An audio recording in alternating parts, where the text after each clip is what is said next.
உலகத்தில் அல்லாஹ் சில பாவங்களை வைத்திருக்கிறான், சில குற்றங்களை அல்லாஹ் வைத்திருக்கிறான்.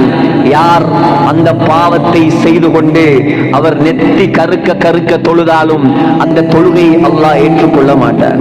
யார் அந்த பாவத்தை செய்து கொண்டு 30-40 ஹஜ்ஜிகள் செய்திருந்தாலும் அவருடைய ஹஜ்ஜிகளை அல்லாஹ் கபூல் செய்ய மாட்டான். கபூலே இசாபி உண்டாகாது, கபூலே இஜாபி உண்டானாலும் கடமை நிறைவேறினாலும் அமல்களுக்கு கூலி கிடைக்காது, துஆ கபூலாகாது, பரக்கத் உண்டாகாது, அல்லாஹ்வுடைய சாபம் வரும். ஆனால் அந்த பாவத்தை நாம் பாவமாக நினைப்பதே கிடையாது. என்ன பாவம் தெரியுமா?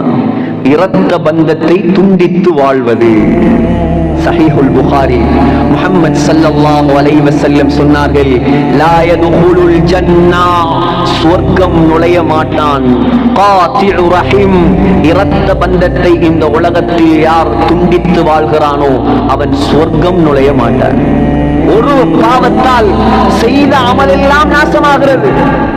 முஸ்னத் அஹ்மதில் வரக்கூடிய சஹீஹான ரிவாயத், ஸல்லல்லாஹு அலைஹி வஸல்லம் சொன்னார்கள், ஒவ்வொரு வெள்ளிக்கிழமை